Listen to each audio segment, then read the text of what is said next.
What's good, y'all? Listen, look, I'm mad I even gotta say this. Why are we acting like this is not get your fucking coat like There's nothing wrong with hate. You've got to hate some things with a passion. And destruction, they must dislike and hate with a passion. Peace, y'all. It's your girl ZZ back with another video. Make sure y'all like, comment, subscribe, turn on my notifications bell, get us join a thumbs up, share this, all that. Okay.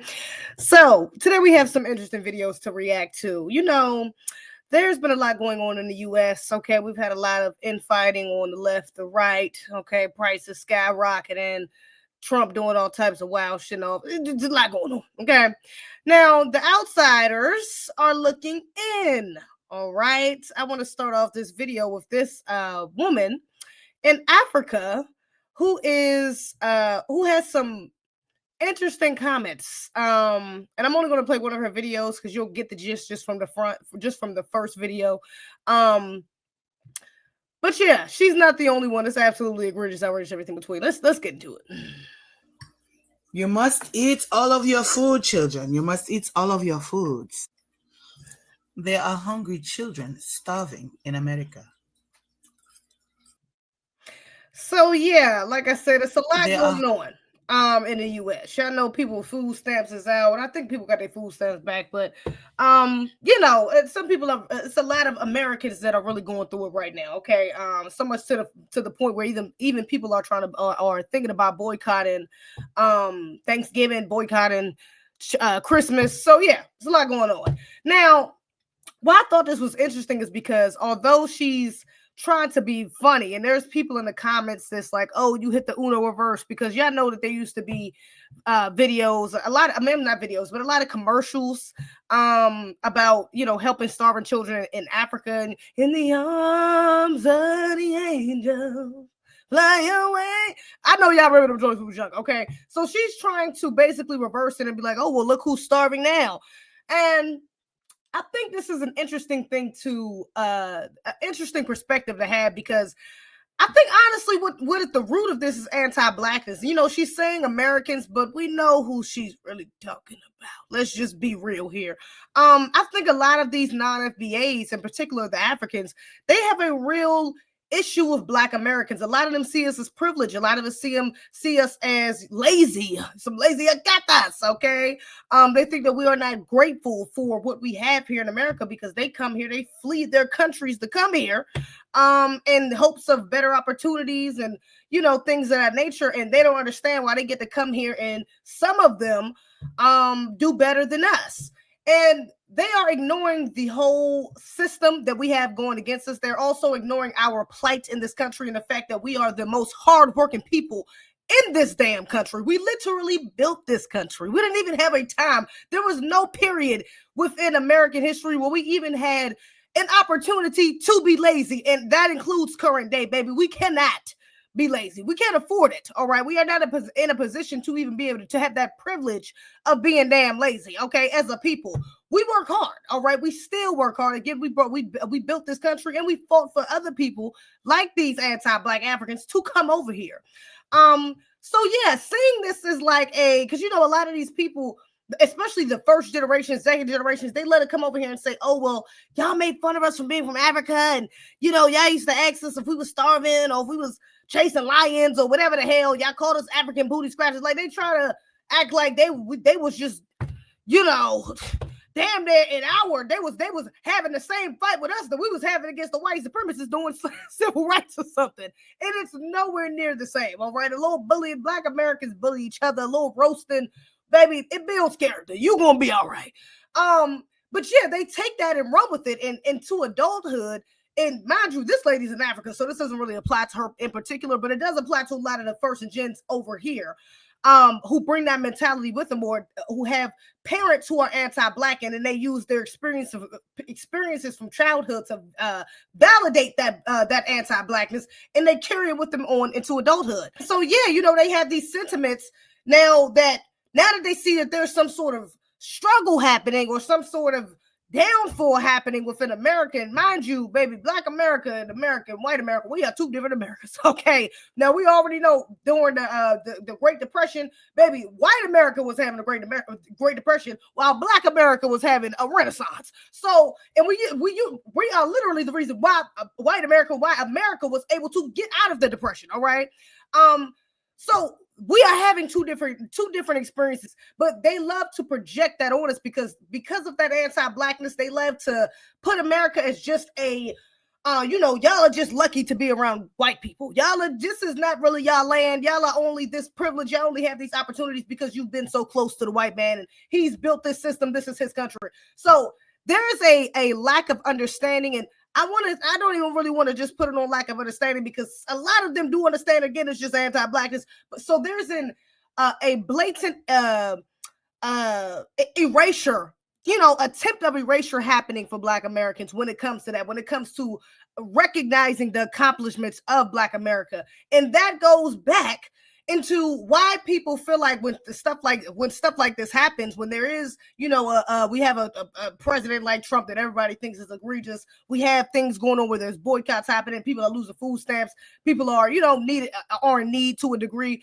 They project those feelings onto Black America. Like it's like well, now who's the African booty scratcher? Now who's starving? Now and so again, although she's not putting Black on it, baby, you're close enough. All right. I know what they be meaning. All right. This is a backhanded, and there's so many. It's annoying because this is not backhanded. This is a passive aggressive way of trying to throw shots at Black America. And there's so many Black Americans in the comments like, oh, look at the Uno reverse. Oh, this is such a funny switch of roles. And then it's like, y'all need to pick up, please. Y'all get on code. FBAs, what the hell going on? And a lot of them probably FBAs in the comments. They probably tell us if we've been real.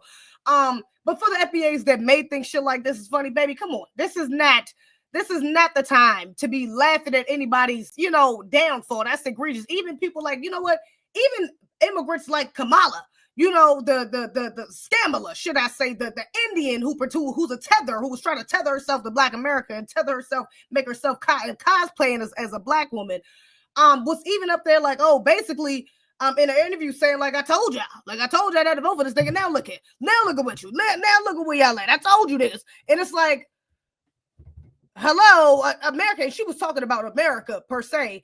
But again, the president is selected. We all know this. So she playing dumb. But also, most of Black Americans voted Democrat, unfortunately. Okay, we should have voted couch. But most of us voted Democrat anyways. And so even for you to have this ha-ha moment, it shows a lack of integrity within yourself. Even if she isn't specifically talking about Black Americans, this African woman right here, it's a lack of integrity. Like, why would you be laughing at the fact that or be trying to make light of the fact that there's starving children in America? That's absolutely egregious. Okay. So yeah, I'm not feeling that. And mind you, literally the top three videos on her page are her talking about America. Like literally, they're all saying the same thing. I'm not gonna play the other two because the other two have copyrighted songs in them, so I'm not gonna play that. But literally, the top three videos she has in here are all pertaining to the same subject, and that that Americans are starving. So yeah, I'm not feeling that. We got to pick up on the shade, baby, because I know y'all they try to project it on. They try to code switch and say, oh, it's just that we're just talking about Americans, and I ain't really feeling that. Okay, now on a positive note, I do have these two videos. I'm going to play this one first of these Africans here. They are I think both of them are immigrants. Both of them are actually in America, and they're talking about their their comparisons to themselves and the inspiration they get from Black Americans. And let's get into it because let's go on a lighter note. Whenever I say I grew up in America and I was totally inspired to be amazing and to become who I am today by Black women, all the African women and African people get mad at me and say I'm dick riding Black people. But the truth is, as an African women embarrass me all the time. I am so embarrassed by African women. So fucking embarrassing. You people are so embarrassing. Black women are the only women I've seen who've really done inspiring shit. All you African women know is wedding. marriage, children. You guys are very useless human beings. Very, very useless. I don't know. Black women, if you look at the more of them that have done amazing, great things, they exist more than African women.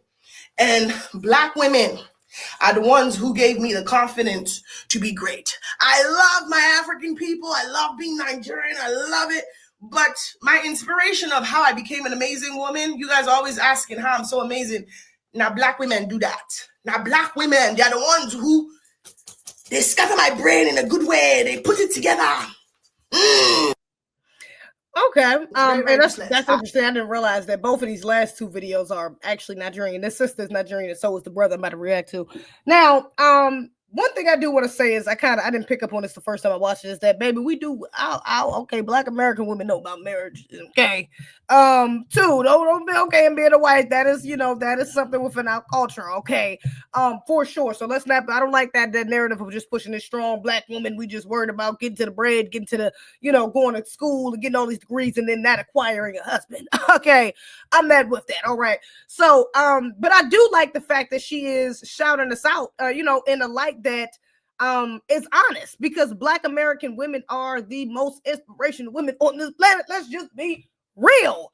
Black Americans are the most influential people on this planet. All right. And moreover, Black American women, we pass down the culture. All right. We teach the children. All right. We teach the nation. So yeah, that's a part of us. We have been molded. And of course there's post-traumatic slave syndrome. There are effects from slavery. Of course, we know that us as women have been systematically, we know this is a part of warfare from the white supremacists, have been systematically put in a position where we've had to work harder, not in comparison to our men, but work harder in comparison to other women, have to attain these degrees, have to attain these skills in order to uphold our households, because our men are the number one targets, are the first targets. All right. And then, it's the family. After the head goes the body. So we've not really had a choice but to be hardworking. And within that, inspirational people, revolutionaries, it's a part of our culture. So I'm glad that she's honest, because a lot of these immigrants that come over here, they love to say they grow up around Black Americans. They indulge in Black American culture. Mind you, their households are not Black American. But when they go outside of their households and start to find themselves outside of their house, they find themselves within Black American culture. A lot of them choose HBCUs so they can be more enthralled within our culture. So they do this on purpose, and then they get to these heights and say, oh, well, I want to give everything back to my home country. I get all this hard work and all my ethic and all of my from my home country. And it's like, baby, you've been there 3 times.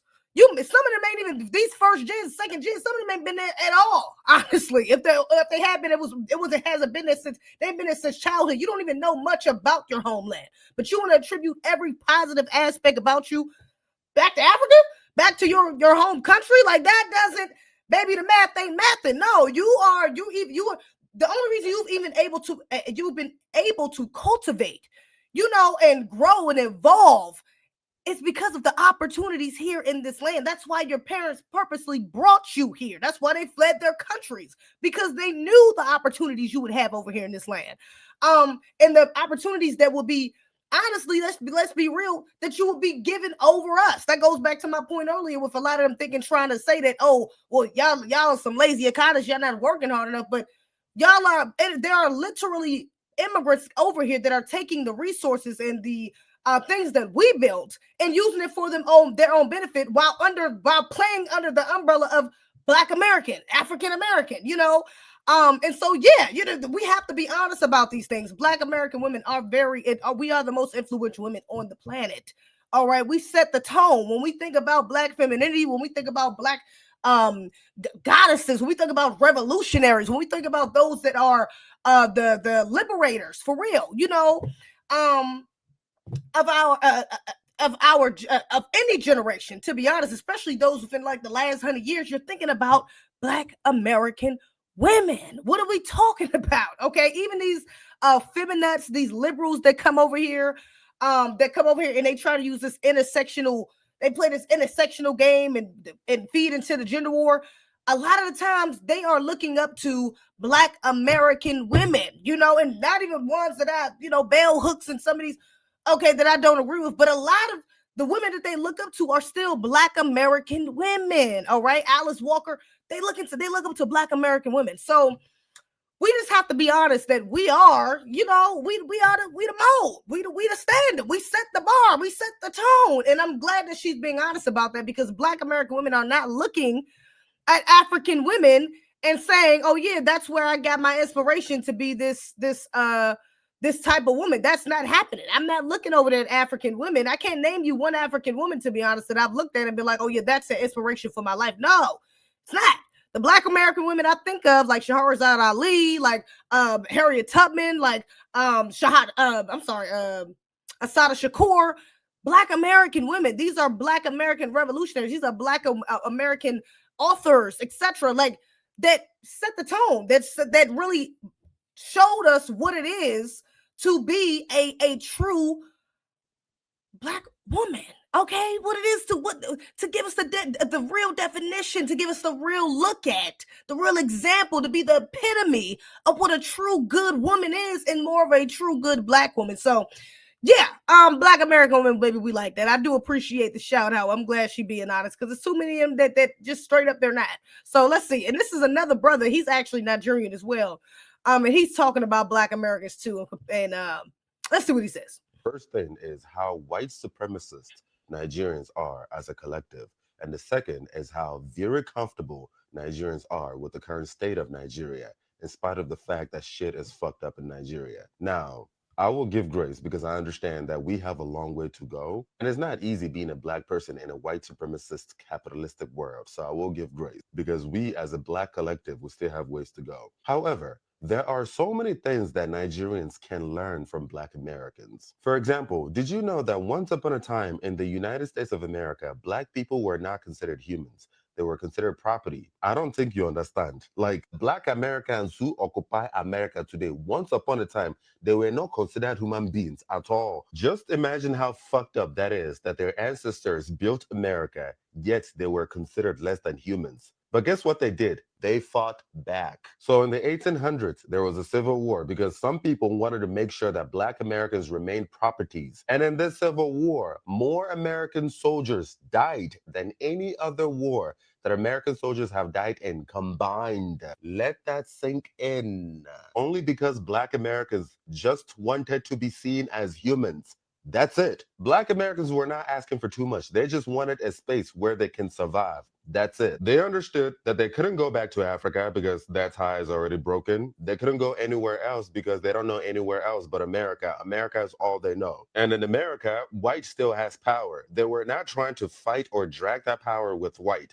They just wanted a safe space for them to raise their children and just do their own thing. However, with Nigerians do not fight the fuck shit in Nigeria because Nigerians believe that the white man's ice is colder. The average Nigerian does not believe in Nigeria, even though we like to pretend that we are proud to be Nigerian. Giant of Africa, all kinds of foo-foo shit. The average Nigerian is looking to leave Nigeria by fire, by force, to go to America, to go to Canada, to go to UK. Why is the average Nigerian trying to run to America? To enjoy the benefits that Black American ancestors have fought and died for you, so that your Black ass from Nigeria can be considered a human being, so that your children born on American soil will be considered American citizens with equal rights to whites, because you do not truly believe in Nigeria. That is the power of the audacity that came from them fighting back. Imagine if all Nigerians, both home and abroad, stop looking at immigration as the solution and start fighting for what is truly ours in our home country with the exact same audacity or more. Hey, Father, just imagine what Nigeria would look like for us and our children yet to be born. Yeah. So again, I appreciate the honesty, you know, and not only for just Nigerians, but for any immigrant that's fleeing their homeland. Baby, if y'all had the mentality of Black Americans to stay and fight, to understand that that is your land. And I know that he set it up as in a way of that, like, we really didn't have a choice, because we really didn't. There was no running to Africa because, again, the ties were cut. We had an ethnogenesis over here. So there was really nowhere for us to run. You know, there was not no other country for us to back us, for us to run to. This was it. Some of us did go. There were a small portion of us. Some of us went to Canada. Some of us went to Liberia. There were small portions of us who went to different countries. But for the most part, most of us decided to stay and fight and build, which is why we've had to build and rebuild so many different times. All right. And so, yeah, if that mentality was taken back to people, if people had that mentality in their homelands, not only just from Africa, but from the Caribbean, from Latino countries, from anywhere, if everyone had that mentality to stay and fight for their homeland, to build, to get the corruption out of their homeland, then there will be a completely different. It's like that's damn near guerrilla warfare. That's systematic. You know, that's systematically fighting back against this system that is oppressing every melanated person on this planet. Okay.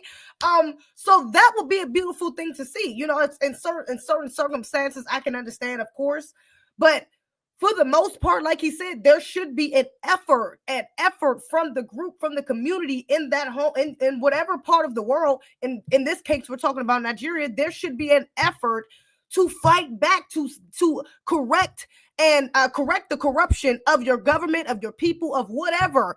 But do the work to make sure that you can stay in your homeland. You and your family can't stay and fight on your land. And Nigerians specifically is funny because Nigerians are getting kicked out of other people's countries right now. There are other African countries that are kicking Nigerians out. All right, so Nigeria specifically got a problem, okay, with going to other people's shit and, you know, not being welcomed or doing things to not be welcome there.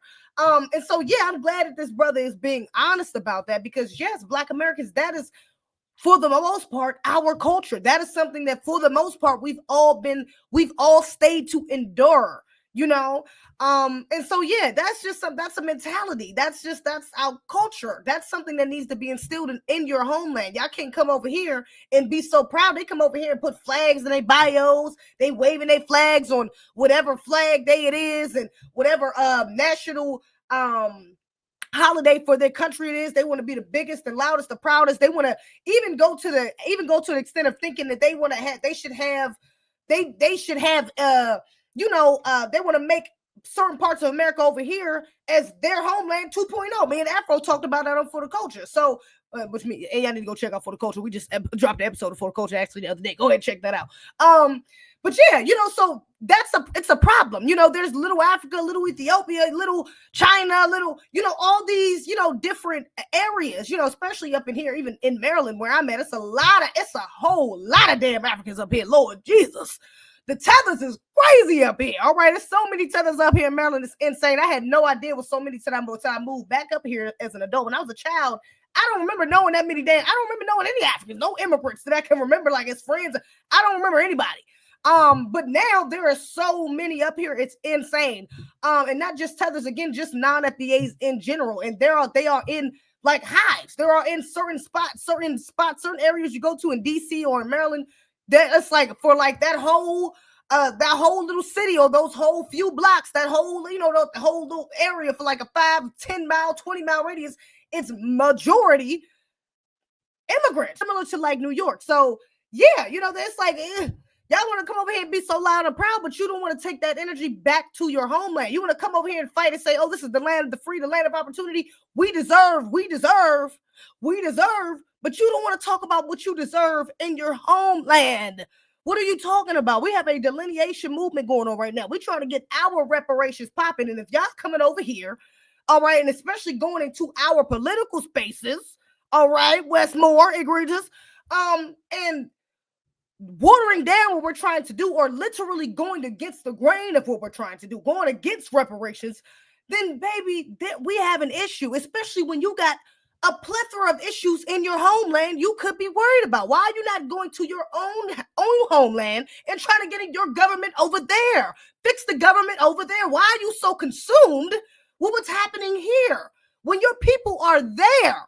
And y'all got the nerve, like people like Zora Mondami, who's up in New York. He's an Indian.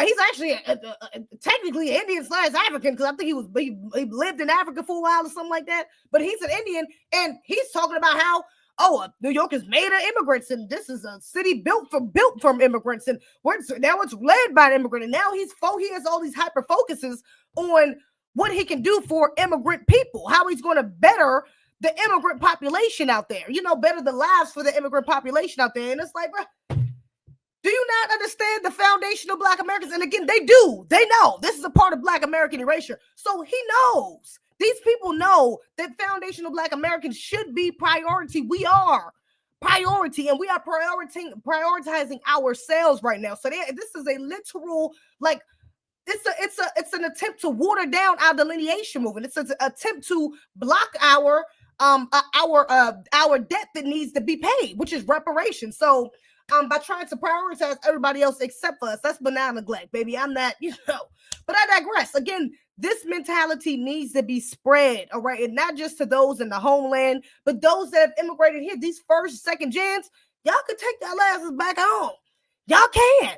I know some of y'all ain't used to it. You used to the luxuries that's over here in America that we built, we have afforded for y'all, okay?